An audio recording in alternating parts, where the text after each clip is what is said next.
Bienvenidos a la sección número 7 de la serie La Doctrina Bíblica de la Iglesia.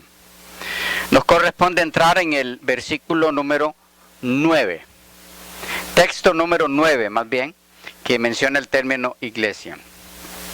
Hechos 11:22.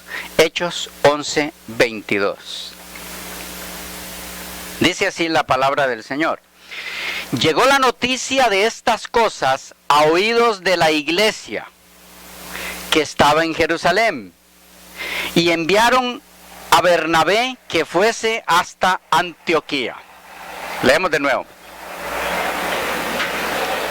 Llegó la noticia de estas cosas a oídos de la iglesia que estaba en Jerusalén, y enviaron a Bernabé que fuese hasta Antioquía. De este texto deseo enfatizar 4 aspectos. Número 1. La iglesia es una entidad que oye. El texto dice, llegó la noticia de estas cosas a oídos de la iglesia.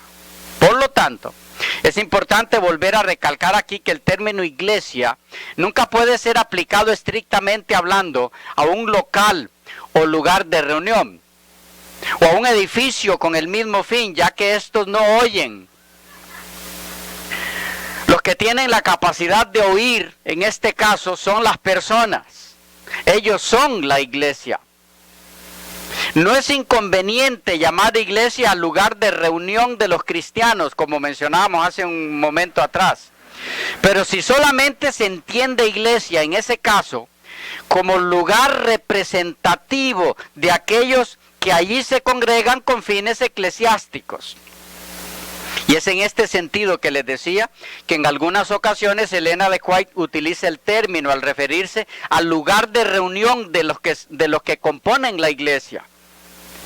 Pero el mismo contexto amplio del término iglesia en sus escritos, en los de Elena de White, confirma que su concepto de iglesia, estrictamente hablando, son las personas y no el edificio.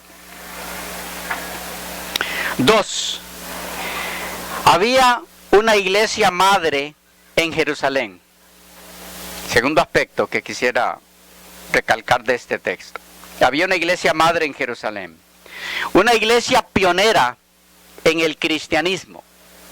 Esto se ve en el hecho de que al enterarse de lo sucedido en Antioquía, inmediatamente convocan a una reunión de sus miembros y deciden enviar una delegación en representación de la iglesia en Jerusalén a Antioquía. Lo interesante del caso es, ¿a qué fue enviada esta delegación? ¿Era para ver si la iglesia madre de Jerusalén aprobaba que se abriera obra en Antioquía? ¿Era para que Bernabé llevara un informe a la iglesia madre en Jerusalén de una iglesia más que estaba sujeta a la administración de ellos? ¿Para qué fue enviado Bernabé? La respuesta está en lo que hizo Bernabé, en la actitud de Bernabé y en el consejo que dio a los hermanos de Antioquía. Porque en todo eso se refleja con claridad el propósito de su misión al ser enviados por los hermanos de la iglesia madre en Jerusalén. Y ahí entramos en el tercer aspecto a enfatizar en este texto. Dicho aspecto lo encontramos en el texto que sigue, el versículo 23, donde leemos: Bernabé, cuando llegó a Antioquía, y vio la gracia de Dios, se regocijó y exhortó a todos a que con propósito de corazón permaneciesen fieles al Señor. Qué precioso relato. A lo que lo enviaron fue a consolidarlos y fortalecerlos en el Señor, no a ninguna otra cosa que no tuviera que ver con eso. Los hermanos en Jerusalén no estaban preocupados porque en Antioquía alguien les estuviera serruchando el piso y como resultado fueran a perder autoridad. No, todo lo contrario. Estaban felices de que en Antioquía creciera el evangelio de Jesucristo y aumentara el número de creyentes, y enviaron a Bernabé a fortalecerlos en esa labor. que nunca fue el propósito de dicho envío el mostrar su autoridad como iglesia madre que eran, puede verse en la actitud de Bernabé. Después de estar en Antioquía, no regresó inmediatamente a Jerusalén a dar un informe a la iglesia madre. Más bien se fue a Tarso en busca de Saulo, y hallándole le trajo a Antioquía. Debido a la estadía de Bernabé con los hermanos de Antioquía, puesto que era varón bueno, lleno del Espíritu Santo y de fe, dice el texto, el relato bíblico añade que una gran multitud fue agregada al Señor. Sin embargo, como lo expresa Horton, Bernabé no envió a pedir nadie de Jerusalén. Más bien, dirigido por el Espíritu, podemos estar seguros, fue a Tarso en busca de Saulo, puesto que él había sido el que se había tomado el tiempo y hecho el esfuerzo para averiguar detalles sobre Saulo, y presentándoselo a los apóstoles en Jerusalén anteriormente, en Hechos 9:27, era obvio que sabía lo que Dios había dicho sobre enviar a Pablo a los gentiles. Él conocía bien eso. Hechos 22:21. Había llegado el momento señalado por Dios para que comenzara su ministerio, el de Saulo, y entonces Bernabé fue a buscarlo. Y en tercer punto, captamos este anterior. No fue enviado a Antioquía a pedir informes, a ver qué está pasando aquí sin nuestro permiso. No. Fue enviado para fortalecerlos en la obra que estaban haciendo. Bueno, un tercer aspecto. La iglesia madre en Jerusalén no imponía normas ni cuestiones eclesiásticas a las iglesias que iban surgiendo. Repito, la iglesia madre de Jerusalén no imponía normas ni cuestiones eclesiásticas a las iglesias que iban surgiendo. Normas eclesiásticas o alguna otra situación que tuviera que ver con asuntos eclesiásticos. Existía más bien para animarlos y fortalecerlos en el Señor, a fin de que fieles al Señor Jesucristo continuaran creciendo en el poder del Espíritu. Diciéndolo con Horton, la lección, o más bien la selección de Bernabé es importante. Nos muestra que toda la iglesia de Jerusalén, y no solo los apóstoles, estaba interesada en esta nueva asamblea de Antioquía y enviaba a su hombre más capacitado para dar ánimo con el fin de ayudarlos. Algunos escritores han supuesto que haber enviado a Bernabé significa que la iglesia de Jerusalén quería mantener el control sobre este nuevo desarrollo de la obra. Sin embargo, no hay evidencia de esto. Simplemente se trataba de amor e interés fraternal. El mismo Espíritu lleno de amor que había enviado a Pedro y Juan a Samaria para ayudar allí, movía ahora a la iglesia también. Bernabé no tenía que regresar a Jerusalén con un informe, ni tampoco tenía que pedirles consejos sobre los pasos siguientes que necesitara tomar en su ministerio. Es muy importante captar esto, porque nos ayuda a entender qué es la iglesia y que no hay ninguna entidad superior sobre ella misma. Texto número 10. Texto número 10. Hechos 11:26. Hechos 11:26. Dice: y se congregaron allí todo un año con la iglesia. Este tiene muchas cosas interesantes.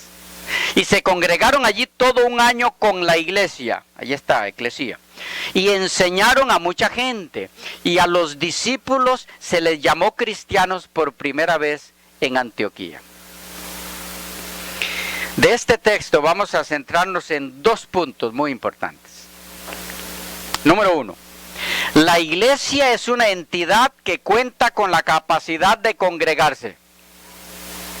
Porque dice: y se congregaron allí todo un año con la iglesia. Una vez más, entonces, congregarse es un acto que solo pueden realizarlo las personas. ¿Estamos de acuerdo? De nuevo, entonces, la iglesia son las personas. 2.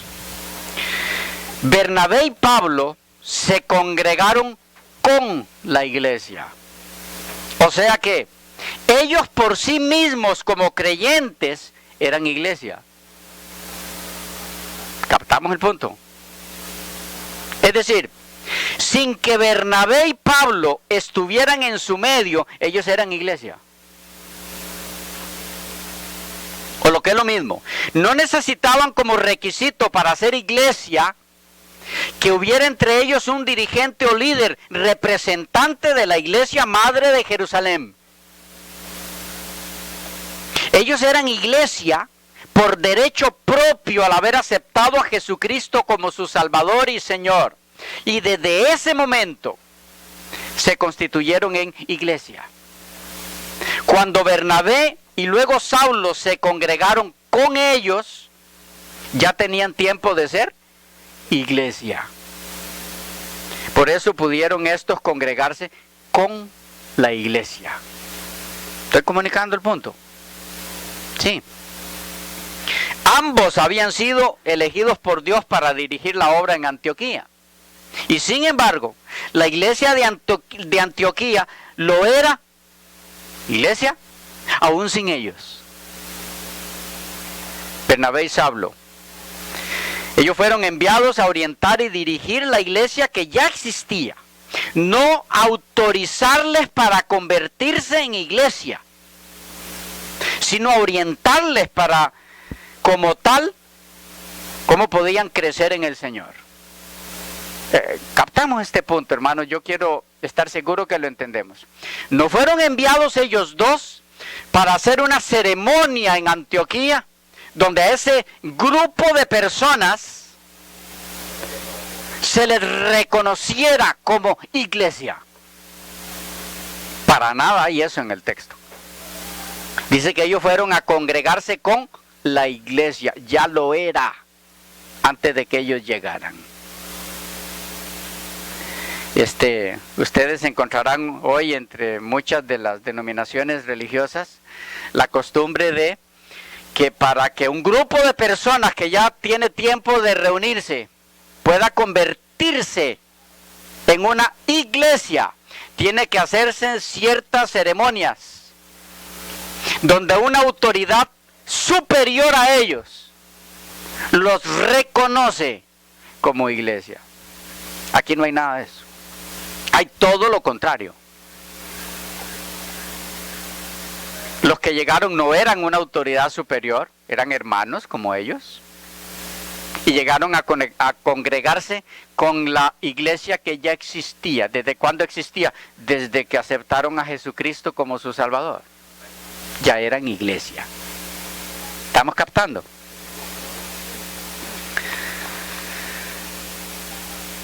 Texto número 11.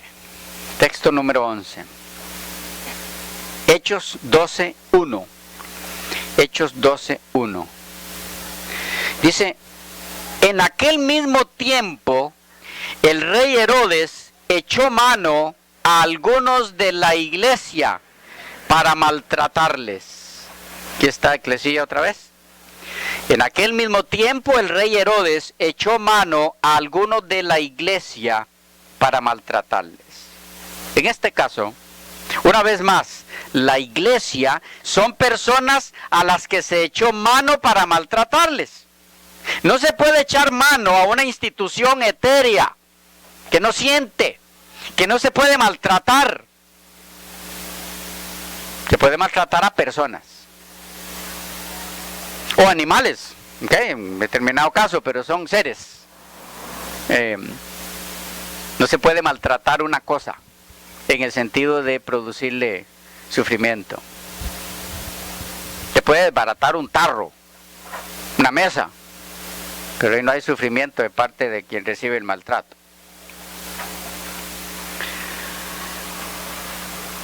Era un grupo definido de discípulos, lo que tenemos aquí, discípulos cristianos que podrían ser expuestos a persecución y aflicción. Dice, algunos que pertenecían a la iglesia. ¿Cuándo se dio lo que se describe en Hechos 12:1? ¿Cuándo es? En aquel tiempo. Estas crueldades se practicaron durante la Pascua. Mientras los judíos estaban celebrando su liberación de Egipto y aparentando gran celo por la ley de Dios, estaban al mismo tiempo transgrediendo todos los principios de esa ley, persiguiendo y asesinando a los creyentes en Cristo. El Herodes mencionado aquí es el mayor de los Herodes Agripa, nieto de Herodes el Grande y de su reina Asmonea Mariamne. Cuando su padre Aristóbulo fue ejecutado en el 7 a.C., su madre envió a Agripa, cuando tenía 4 años de edad, a Roma para su educación. Allí creció en estrecha amistad con algunos miembros de la ciudad imperial, especialmente con Claudio, su coetáneo exacto, y con Gallo, sobrino nieto de Tiberio. Cuando Gallo sucedió a Tiberio como emperador en el 37 después de Cristo, le concedió a Agripa las tetrarquías que antes eran Filipo y Lisanías en el sur de Siria, según Lucas 3:1, junto con el título de rey. El texto se refiere a la persecución por Herodes Agripa I. Corría el año 42 cuando se dio eso, después de Cristo. Es curioso que esta persecución se diera mientras tanto los adoradores de todas las naciones buscaban el templo que había sido dedicado al culto de Dios, resplandeciente con oro y piedras preciosas. Ofrecía una vista de belleza y magnificencia increíbles. Pero Jehová no se hallaba más en ese hermoso palacio. Israel como nación se había divorciado de Dios. Cuando Cristo, casi al fin de su ministerio terrenal, miró por última vez el interior del templo, dijo: he aquí vuestra casa os es dejada desierta. Mateo 23:38. Hasta entonces había llamado al templo la casa de su padre. Pero cuando el Hijo de Dios salió de sus muros, la presencia de Dios fue quitada para siempre del templo edificado a su gloria. Mientras en este templo, abandonado ya de la presencia de Dios, se congregaban quienes se seguían considerando el pueblo de Dios, su verdadera iglesia estaba siendo perseguida y ultrajada en manos de aquellos que al mismo tiempo favorecían las actividades de dicho templo. Interesante, muy interesante. Pero bueno, tenemos que avanzar. Texto número 12, Hechos 12:5, Hechos 12:5. Dice: así que Pedro estaba custodiado en la cárcel, pero la iglesia, ahí está, eclesía, pero la iglesia hacía sin cesar oración a Dios por él. Aquí, el término iglesia es alusión a una entidad corporativa, un cuerpo de personas. Es decir, a un grupo de personas unidas como un solo cuerpo, con un solo propósito. ¿Cuál era? La oración intercesora por uno de los miembros que estaba en peligro. La iglesia entonces es una entidad con capacidad de orar, de reunirse en un lugar específico como una casa para interceder por uno de sus miembros, según el versículo 12. Mientras que por diversos pretextos la ejecución de Pedro fue postergada hasta después de la Pascua, los miembros de la iglesia tuvieron tiempo para examinar profundamente sus corazones y orar con fervor. Oraban sin cesar por Pedro, porque les parecía que la causa no podría pasarlo sin él. Se daban cuenta de que habían llegado a un punto en que sin la ayuda especial de Dios, la iglesia de Cristo sería destruida. Y por eso dice, oraban sin cesar al Señor. Pero entonces, entre muchas otras cosas que hay aquí, quisiera rescatar el punto: la iglesia es una entidad que puede orar. Por lo tanto, otra vez, son personas. No puede ser otra cosa. Texto número 13. Hechos 13:1. Hechos 13:1. Había entonces en la iglesia, ahí está eclesía otra vez. Había entonces en la iglesia que estaba en Antioquía. Ven, de paso, hermanos, aquí un paréntesis, que no dice, había entonces en la iglesia de Antioquía, ¿no? Había entonces en la iglesia que estaba en Antioquía, esa parte de la iglesia total que se encontraba en ese lugar. Había entonces en la iglesia que estaba en Antioquía profetas y maestros: Bernabé, Simón el que se llamaba Níger, Lucio de Cirene, Manaén el que se había criado junto con Herodes el tetrarca, y Saulo. De la mención de iglesia en este caso, queremos resaltar algunos detalles. Número 1. Nótese bien que Lucas no dice que estos profetas y maestros eran la iglesia. En vez de eso dice que estos estaban en la iglesia. Eran parte de ella, contados entre sus miembros. Ellos no eran la iglesia propiamente dicha, sino parte de ella. La completa sociedad de discípulos de Cristo en Antioquía eran la iglesia de ese lugar. 2. Es muy lógico que los hombres que el Espíritu Santo había de elegir para una misión específica salieran de entre esos profetas y maestros. Suele suceder así. Son los hombres que han recibido el don y no la iglesia al completo, los que tienen la visión tanto de la necesidad como del modo en que deben satisfacerla. Y un tercer punto es que los nombres mencionados aquí, vieron que hay varios, transmiten una enseñanza vital para la iglesia a todas las épocas del cristianismo. ¿Cuál es esta enseñanza? Es que la iglesia, debe estar libre de todo nacionalismo, racismo o de cualquier otro tipo de barreras levantadas por el hombre. Y debe más bien caracterizarse por esa apertura universal que distinguió a la iglesia durante aquellos felices días de plenitud del Espíritu. Así, por ejemplo, níger, negro. Eso es lo que significa, negro. Níger, griego del latín níger, negro. Algunos escritores creen que la referencia a era a un hijo de un judío casado con una mujer de color. Luego dice Lucio de Cirene. Provenía de una provincia del norte de África. Ambos, Níger y Lucio, probablemente estaban entre aquellos refugiados que, habiendo salido de Jerusalén a causa de la persecución que siguió a la muerte de Esteban, llegaron a Antioquía, habiendo sido oriundos de Chipre y de Cirene, según el capítulo 11, versículos 19 y 20. Pero está también Manaén.